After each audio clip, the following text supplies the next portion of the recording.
My parents bragged about picking the better child after kicking me out. Years later, their better child blew her college fund on vacations and shopping, and they guilt-tripped me into giving her money. From the start, it was obvious who was the star of the show.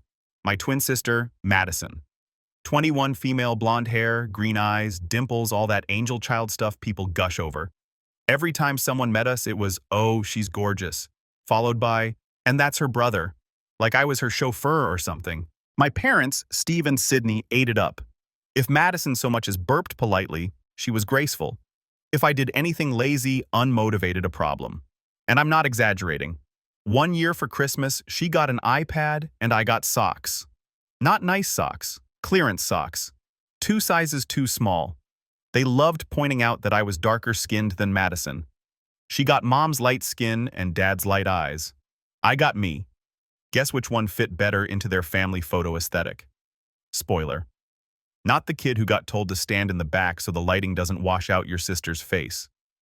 Growing up, I became the designated errand boy. If they needed someone to clean the garage, me. Madison's turn to do dishes. No, she had homework, so I did them. Family trips? Oh, I was invited, but only to carry luggage and take pictures of everyone else having fun. The thing that still makes my eye twitch, I was never allowed in certain family pictures. They'd literally do 2 versions, one with Madison front and center, one with just her. My version didn't exist. Now the day they officially decided they were done with me was almost comical. I was 12. Madison was 12. We both had a school recital coming up. I didn't want to wear the itchy, too tight suit mom picked out for me. I told her it was uncomfortable and asked if I could wear something else, something that fit. That's it. That's the crime. I didn't want to look like I was going to court for tax fraud. Mom had a full meltdown. Dad backed her up, saying I was ungrateful and embarrassing the family. Next thing I know, they're saying, "You know what? Maybe it's better if you go live with Uncle Rick and Aunt Karen for a while." A while turned into forever. Here's the part that makes it worse. They didn't hide the reason. A week later, I overheard my mom on the phone saying, "We decided to keep the better child. That's me they're talking about." Or rather, not me. Uncle Rick and Aunt Karen, Dad's brother, and his wife were stunned. They weren't rich, but they were decent human beings. When they picked me up, they told me I'd have my own room, my own space, and that I wouldn't be treated like baggage. My parents barely said goodbye. Madison waved at me from the porch like I was going on a school trip. The last thing my mom said was, "Don't cause them as much trouble as you caused us." That was it. No hug, no "we'll miss you," just a final jab to remember them by. The first night with Uncle Rick and Aunt Karen, I realized how different life could be. They actually asked if I was hungry. They didn't compare me to Madison once. They didn't care what I wore as long as it was clean. They treated me like I was part of the family, which was honestly weird at first because I wasn't used to it. But the messed up part, even though I was gone, my parents still found ways to remind me I was the reject. They'd send me cards on Madison's birthday with pictures of her all grown up while casually leaving out any mention of me. My favorite was the time they mailed me a family photo where they'd cropped me out. You could still see my hand on Madison's shoulder. Classy. I used to think maybe it was me. Maybe I was the problem kid. But living with Rick and Karen showed me it wasn't. Turns out if you treat a kid like they matter, they actually act like they matter. So yeah, that's how I became the spare twin. No dramatic courtroom custody battles, no tragic accidents, just 2 parents deciding one kid looked better on their Christmas cards than the other.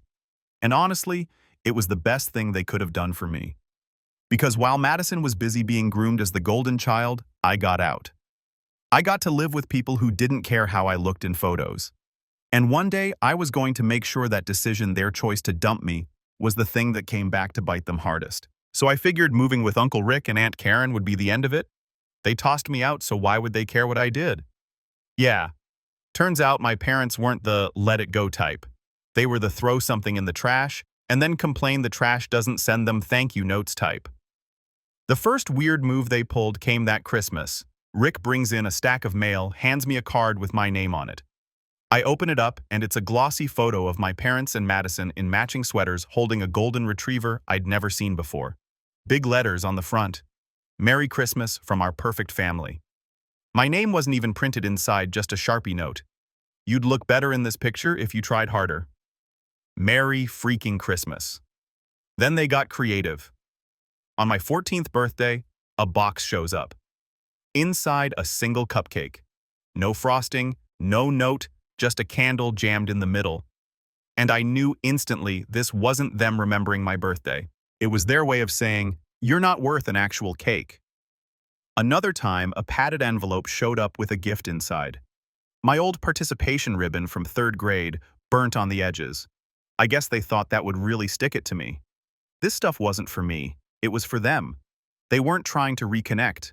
They weren't even trying to hurt me in a way that made sense. They just wanted to make sure I never forgot I was the discarded one. It was about spite, nothing else. The weirdest part, the harassment was organized. I'd get something from Madison, then a week later, something from Mom, then something from Dad. Like they had a harassment schedule on the fridge. One even mailed me a flash drive. I plugged it in. Huge mistake. And it was a slideshow of Madison's accomplishments. School awards, vacation photos, her holding trophies, all set to this corny, inspirational music. I couldn't even get through it without laughing. By 15, it went physical. Twice they showed up. First time I come home from school. Rick standing on the porch holding a big framed photo. My parents had just left it there. It was their updated family portrait. Just the 3 of them and the dog. In the frame behind the glass, taped in the corner, was a tiny baby photo of me with a red X drawn through it. Second time I'm walking home. See a car parked near the corner. Madison's leaning out the window holding a giant sign that says, "Need money, ask your real family." Couple kids from school were behind me. They saw the whole thing. Madison waved like she was at a parade. I didn't even react, just kept walking. I think me not caring pissed her off more than anything. The last straw came a few months later. A package shows up. Big box heavy. I open it and find a shoebox inside filled with dirt and trash. On top of the dirt, a note that read, "This is all you'll ever be worth to us." Rick nearly called the cops. I told him not to bother. I didn't want them to think they'd gotten a reaction. But in my head, I decided something important. I wasn't just going to cut them off. I was going to keep receipts. Every insult, every petty stunt, all stored away for the day I'd finally use them. By then, even Rick and Karen were saying, "They're not going to stop unless you cut every line of contact." So I did. New number privacy lock on school records mail forwarded to a P.O. box. For about a year, things were quiet. No cards, no packages, no parade stunts. I almost thought they'd finally moved on. But here's what I've learned about people like my parents and Madison. They don't reach out because they miss you. They reach out because they want something. And when that something showed up years later, it came with a phone call from Madison herself, acting like we were best friends. I knew it was bad news before I even picked up. I'd changed my number years ago after the dirt in a box stunt, so she must have sweet-talked a cousin or guilt-tripped some relative into giving it to her. First off, her name showing up on my phone was like seeing IRS audit department pop up in your caller ID. You're not getting good news. Second, I hadn't heard from her in years. The last time she'd contacted me, she was holding that giant "need money, ask your real family" sign out of a car window. So yeah, I wasn't exactly expecting a heart-to-heart, but curiosity got the better of me. I wanted to see what angle she was working this time. I answer. Her voice is syrupy, sweet, fake, cheerful, like, you know the way the Kardashians talk? Yeah, that tone. "Hey, it's been forever. How are you?" I play along. "Let me guess. This call ends with you asking for money." She laughs like I'm joking. "Oh, stop. Seriously though, I've been thinking about you. We should catch up." Which is, Madison speak for, I want something. I just didn't know what it was yet. We do the awkward dance for about 2 minutes. Her talking about her busy life, me giving short answers. Then she goes in for the kill. "So I heard Uncle Rick got some money from Grandma and Grandpa." Bingo. I keep my tone flat. "Yeah, they left a trust in my name that Rick managed. He just transferred it to me a few months ago, so it's mine. Well, I just thought, since we're twins and all, it would make sense to split it." I actually laughed. Couldn't help it. Split my inheritance? That's cute. She didn't laugh back. "I'm serious, Jacob. We're family. Family shares." I could feel my jaw tightening. "Funny. You didn't want to share when I was eating dinner alone in the kitchen so you could sit at the good table." "God, you're so dramatic," she says, instantly shifting into that tone she used as a kid. The one that made everything I said sound like I was crazy. "This is about doing the right thing. I need this money for college." Oh, I said. You mean the college you could have paid for with the fund Mom and Dad set up? The one Mom told Rick about before I heard from a cousin you blew it on handbags and a trip to Italy. Silence. That hit. Then she snaps back that was different. I was living my life. You've had it easy with Rick and Karen. You don't need all that money. The audacity actually made me laugh again. Let me get this straight. You waste your own college fund, and now you think you're entitled to mine because I had the easy life with the people who actually wanted me. You're being selfish, she says. If the roles were reversed, I'd help you. Oh yeah, I said. That's funny because when I asked to borrow your graphing calculator in high school, you told me to buy my own, but now I'm supposed to fund your entire future. Her voice goes from sweet to sharp. If you're not going to do the right thing, maybe Mom and Dad should talk to you. I smirked. Go for it. Haven't talked to them in a while. Should be fun. Click. She hangs up. 48 hours later, my phone starts blowing up. First it's my mother, then my father, then some aunt I don't even remember meeting. All with the same script. It's your duty to help your sister. You wouldn't even have the life you do without us. Without them, the same people who dumped me at their brother's house like I was a broken toaster. One voicemail from my dad actually said, "You're still my son, so I have a right to ask this of you." Which was hilarious because the only time he's ever used the words "on" with me is when he's trying to guilt trip me. One even sent me a link to a GoFundMe Madison made, titled, "Help me get to college, my brother won't help." The description was pure gold. My twin brother was given a huge sum of money, but refuses to share with me. Even though he knows how important my education is, he's had it easy his whole life while I've struggled. The girls a struggle involved an all-inclusive resort in the Maldives last summer. The best part, the GoFundMe had a picture of her standing next to a BMW. Her BMW. At this point, I wasn't mad. I was impressed. Madison's entitlement wasn't just normal golden child energy. It was Olympic level. The confidence it takes to blow your own money, beg for someone else's, and still act like you were the victim, that's a skill. Rick and Karen were ready to call her themselves and shut it down, but I told them to hold off. Something in me had shifted during that phone call. I'd spent years cutting them off to avoid their chaos. Now I kind of wanted to lean into it, not because I was going to give them a dime, because I realized Madison had just given me the perfect setup. Here she was openly lying about why she needed the money. Here my parents were backing her up like the loyal little enablers they've always been.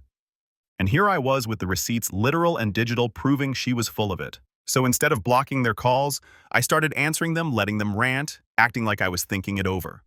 I saved every bit of it. Screenshots, voicemails, the GoFundMe link.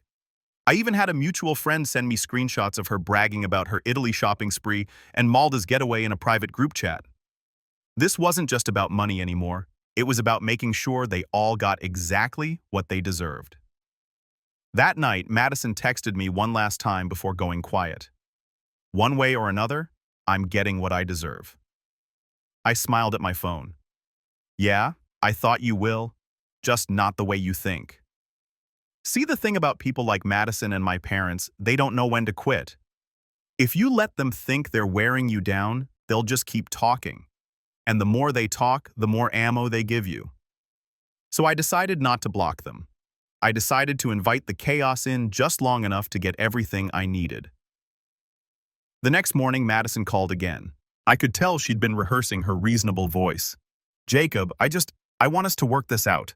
I'm not asking for all of it. Just enough to cover tuition. Uh-huh.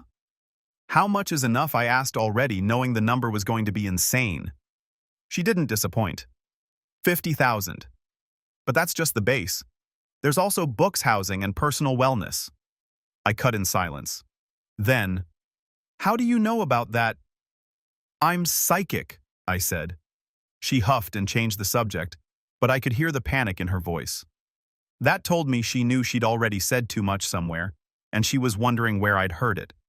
Meanwhile, my parents were running their own campaign. My mom tried the "I'm just concerned" angle. Madison is under a lot of stress, Jacob. You've always been the strong one. You can handle life without this money, but she can't. Be the bigger person. Translation. You're not the golden child, so your life is supposed to be harder. I knew I had to keep them talking. So I started asking questions. So if I were to help, what would the money be used for exactly? I'd make it sound like I was considering it, then sit back and let them dig themselves deeper. They sent me spreadsheets. Actual spreadsheets. Madison had made a college budget file complete with color coding. Tuition and books were maybe 20% of it. The rest, a $7,000 wardrobe refresh, $3,500 for networking events, red parties, and $9,800 for transportation upgrade, which was code for a new car. I forwarded the file to myself from 3 different email accounts. I wasn't losing that gem. About a week into this, I got a text from a mutual friend. One of those people who likes to stay neutral but also enjoys a little drama. She sent me screenshots from Madison's private Instagram posts of her at high-end boutique selfies with captions like "manifesting my dream car." And no one can tell me I can't live the life I deserve. Gold. Pure gold. I started to see the bigger picture.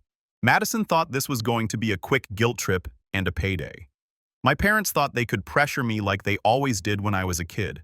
None of them realized they were handing me enough material to nuke their credibility in one shot, but timing was everything. You don't just dump all the ammo at once. You wait until they've gone so far that when you drop it, it's not just satisfying, it's irreversible. So I kept feeding them just enough hope to keep them talking. I mean, maybe I could help with part of it. I'll think about it. Let me see how much I can spare after my own expenses. Every time I said something like that, Madison's text got friendlier. My mom started sending me thinking of you messages. My dad even asked about my job like he cared. It was fake. All of it, but it was perfect. Then Madison made her first big mistake. She sent me a pictures of a luxury handbag she just bought, saying it was an investment piece for interviews. The tag was still on it, $1,200. And the kicker, she sent it while also texting me about how broke she was and how she didn't even have money for textbooks. I didn't respond. I just saved it. 2 days later, she made her second mistake. She posted on Instagram about a weekend trip she was taking with friends to relax before the semester starts. The location, a 5-star resort, the caption, "Self-care is essential to success." I didn't respond to that either. Saved it. By now, I had screenshots of her shopping sprees, proof she blew her original college fund, the ridiculous college budget file her parents, my parents in name, only openly backing her entitled nonsense in texts and voicemails. All I needed was one more thing, a clear sign they weren't going to stop unless they were publicly embarrassed. It came in the form of a group message. Madison added me, my parents, and about 6 other relatives into a chat titled Family Support. She opened with, "I'm reaching out," so everyone can hear how Jacob refuses to help his twin sister with her future, even though he's sitting on more than enough to change her life. My mom chimed in with, "We're just asking for fairness. He's been blessed and should share." That was it. The perfect setup. They'd taken it public within the family. They'd drawn their line, and they had no idea that I'd been standing on the other side with a match and a gallon of gasoline. I decided then and there, when I lit this up, I wasn't just going to shut them down. I was going to make sure they couldn't spin it later. No misunderstandings. No, that's not what we meant. Just their words, their actions, and their entitlement in full display. And once it was out there, there'd be no coming back from it. They wanted to make it public. Fine. I was going to make it permanent. I took a deep breath, opened the family support group chat, and started typing, like I was about to submit a final paper I knew was going to get an A. First message. Okay, since we're talking openly in front of everyone now, let's make sure we all have the same information. Here's Madison's full college budget request. Then I attached the spreadsheet she'd sent me. You could practically hear the group chat pause for a collective double take. Next message, you'll notice that only 20% of this is actually for college. The rest is $7,000 for clothes, $9,800 for a transportation upgrade, and my personal favorite $5,000 for personal wellness, which, judging by her receipts, means facials, yoga retreats, and maybe a subscription to some influencer's lifestyle course. Then I dropped the handbag picture with the $1,200 tag still on it. This was purchased yesterday. Not sure how this fits into struggling student territory, but hey, maybe it's a textbook holder. Silence in the chat for a second. Then my mom jumps in. That's not the point, Jacob. The point is that you've been blessed. I cut her off with the Instagram screenshots of Madison at the 5-star resort. And here's a little self-care trip from last weekend. Must be exhausting to balance college applications and poolside mimos. Oh wait, I'm not supposed to mention the drinks. My bad. The chat starts blowing up. A couple of cousins leave the group immediately. One aunt sends the eyes emoji. My dad tries damage control. Jacob, this is unnecessary. We're family. So I went for the throat. I attached the proof from my mutual friend showing Madison bragging in a private group chat about how she'd already burned through her original college fund on Italy and the Maldives. Along with her exact words, "It's fine, I'll just get Jacob to pay for the rest. He owes me anyway." I captioned it. So just to confirm, I owe you because our parents dumped me on Rick and Karen when I was 12 so they could keep the better looking one. I want to make sure I understand the logic. At this point, the group chat wasn't just awkward. It was nuclear fallout. My phone was buzzing like it was trying to escape the table. Relatives were DMing me separately saying they had no idea or always suspected something was off about Madison's stories. Madison finally replied in the group, "You're taking everything out of context. That wasn't what I meant." And I laughed out loud reading it. Out of context, she literally spelled it out in perfect context. So I hit them with the finisher. Here's the context. Madison, you're not getting a dime, Mom. Dad, you raised her to believe she's entitled to whatever she wants and now you're shocked it's blowing up in your faces. You could have left me alone, but you came for me, and now you've got the whole family watching. This is the last time I respond to any of you. Goodbye. Then I left the group. It felt incredible. Like walking away from a dumpster fire you didn't start, but sure as hell finished. But I wasn't done. I sent the same evidence, every screenshot, every file, every photo, to the other side of the family, the ones who hadn't been in the chat. I didn't want there to be any chance Madison or my parents could spin it into Jacob was being mean or he's making it up. Nope. The receipts were bulletproof. Within 24 hours, Madison's GoFundMe had been deleted. Not because she'd reached her goal, because the comments were brutal. One relative even dropped the whole screenshot album in the comments. So anyone clicking the link got the full story before they could even read her pitch. People were posting links to the screenshots I'd shared calling her a scammer. Someone even posted college fund more like vacation fund. Rick and Karen couldn't stop smiling for a week. Rick even made popcorn one night and said, "This is better than Netflix." The best part, Madison hates losing face. She could have quietly taken the L and moved on. Instead, she doubled down and tried telling some relatives the pictures were old or edited. But the timestamps and metadata in the screenshots killed that lie instantly. Every time she tried to wiggle out of it, someone else sent me her excuse and I'd send them the proof that she was lying again. Her reputation in the family tanked faster than a bad crypto coin. Invitations to parties gone. The proud parent posts my mom used to make about her vanished. Even her friends started unfollowing her online. And me, I didn't even have to lift a finger after that first blast. The mess just kept spreading on its own. It wasn't about money anymore. It was about control. For the first time, they had none over me. They couldn't guilt me, couldn't twist the story, couldn't hide what they'd been doing for years. I turned their little public shaming stunt into a career-ending PR disaster, and all I had to do was hand them their own words back. I thought that was the end of it. But I underestimated just how desperate entitled people can get when the gravy train gets derailed. Because a few months later, when their money troubles started catching up to them, my parents showed up at my door. Not to yell, not to guilt trip, to beg. And man, that was the sweetest moment of all. Picture it. Saturday afternoon, I'm in sweatpants halfway through a plate of leftover lasagna, watching some guy on TikTok explaining how to redesign a 1-meter room with only galvanized steel. Life is peaceful. Then knock knock. Not the casual kind. Not neighbor borrowing sugar knock. This was sharp, rapid, desperate. I peek out the window and nearly drop my fork, Mom and Dad on my porch. For a second, I thought maybe they were delivering an apology basket. You know, one of those overpriced arrangements with fancy cheeses and maybe a little card saying, "Sorry for being trash parents." But nope. They were standing there in clothes that looked like they'd been slept in, with faces like someone had just repossessed their souls. I opened the door halfway because I'm not stupid. Wow, the better child busy today. So you decided to slum it. Dad tries for a chuckle. Jacob, come on. That's not necessary.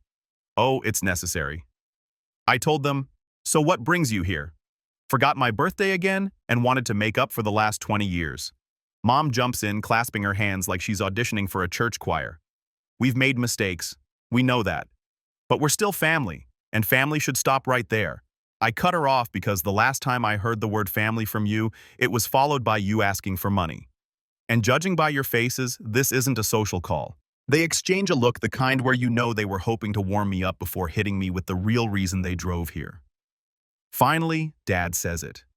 We were in a bit of a tight spot. I lean on the doorframe. A tight spot. Did Madison buy too many personal wellness packages mom size like she's the one who's been wronged? The house is, well, it's in foreclosure. We've had some debts pile up, and your sister right on cue. Madison walks up from the driveway, designer sunglasses on, holding a coffee cup the size of her head.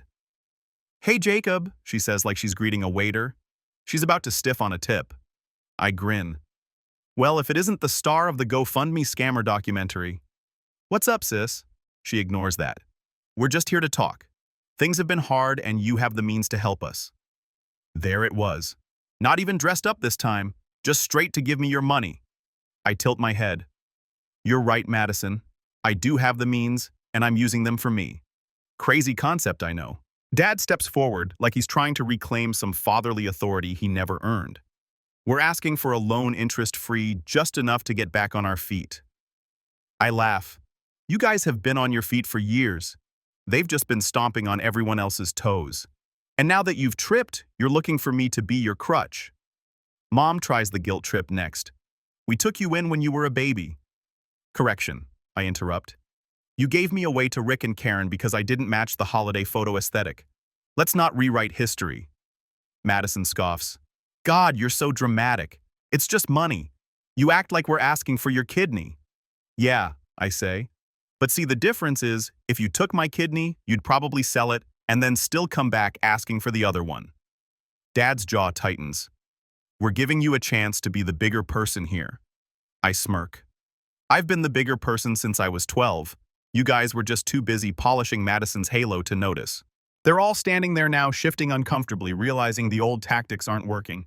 So Mom drops the fake humility and goes straight to desperation. If we lose the house, we'll have nowhere to go. Bummer, I say. But on the bright side, it's a lot easier to take family portraits when you don't have to worry about furniture blocking the shot. Madison tries one last time. Please, Jacob, just enough to get back on our feet. I swear I'll pay you back. I lock eyes with her. Oh, like you were going to pay back your original college fund? Or like you were going to pay for your own trips instead of making a GoFundMe to scam relatives? Forgive me if your track record doesn't inspire confidence. There's a long pause. Nobody's smiling anymore. Madison looks like she's ready to spit nails. Dad's face is red. Mom's eyes are glossy, but not from sadness, from rage that I'm not folding.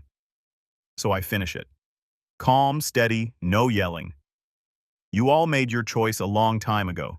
You picked your favorite. You backed her even when she was wrong. And you decided I was disposable. Now you're standing here because you need something from the disposable one. So here's my answer. The same one you gave me my whole life. No. And with that, I shut the door. I stood there for a second listening. Nothing. No knocking, no shouting. Just the sound of footsteps back to the car and the engine starting. I went back to my lasagna and let me tell you, it tasted amazing. Life, after shutting that door on them, was quiet. Quiet in the best way possible. No surprise knocks, no guilt trip voicemails, no random family group chats, trying to stage an intervention for my conscience. Just me. Rick, Karen, my plans and the inheritance exactly where it belonged in my account. I didn't gloat out loud about it. Not because I was the bigger person, just because the satisfaction didn't need an audience. I knew that was enough until the universe decided to give me an encore. It was a Friday night. I was out with two friends at a decent mid-range steakhouse, the kind of place where the menus don't have pictures and the waiters act like they invented the specials. We just finished demolishing a plate of appetizers. When I got up to hit the bathroom, as I walked down the hall past the kitchen entrance, I caught a glimpse of a mop handle sticking out of a yellow bucket. And then I saw her Madison hair tied back in a bun that had lost the fight hours ago. Blue janitor uniform, rubber gloves, mopping the tile floor with all the enthusiasm of someone scrubbing graffiti off a gas station wall. I froze. Then, without even trying to stop it, I started laughing out loud. The kind of laugh you can't fake because it comes from pure disbelief and joy colliding in your chest. She looked up and instantly went pale. "Oh my God," she muttered, trying to turn her face away. "No, no, don't hide," I said, already pulling out my phone. "Blue really suits you. Honestly, this is a better look than the Maldives bikini shots." "Delete that," she snapped, pointing at my phone as I took the first picture. Click. She tried to step behind the mop bucket, but I sidestepped with her. "Come on, sis. Just one for the family album. We can put it next to the one where you held up the need money. Ask your real family sign." Click. Click. Her jaw clenched. "Jacob, I swear to God you swear a lot of things. I cut in like you'd pay back your college fund, like you wouldn't waste money, like you'd get what you deserved. Looks like you did." A couple of diners on their way to the bathroom slowed down, glancing at her, then at me. I gave them a little shrug and stage whispered, "We had a family reunion. She's in her work clothes." Madison's face flushed crimson. She muttered something I couldn't hear and practically sprinted through the swinging kitchen doors, abandoning the mop mid-haul.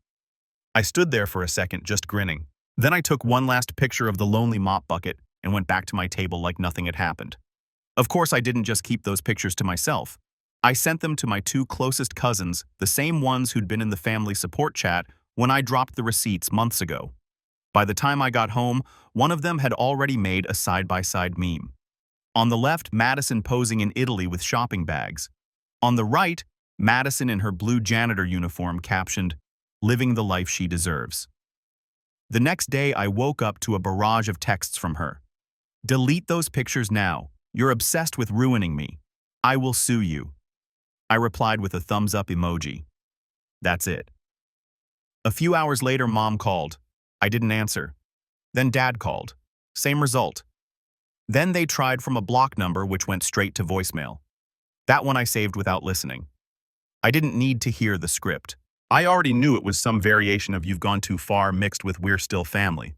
What they didn't get was that this wasn't going too far. This was exactly as far as I wanted to go. This wasn't about revenge for every single thing they'd done.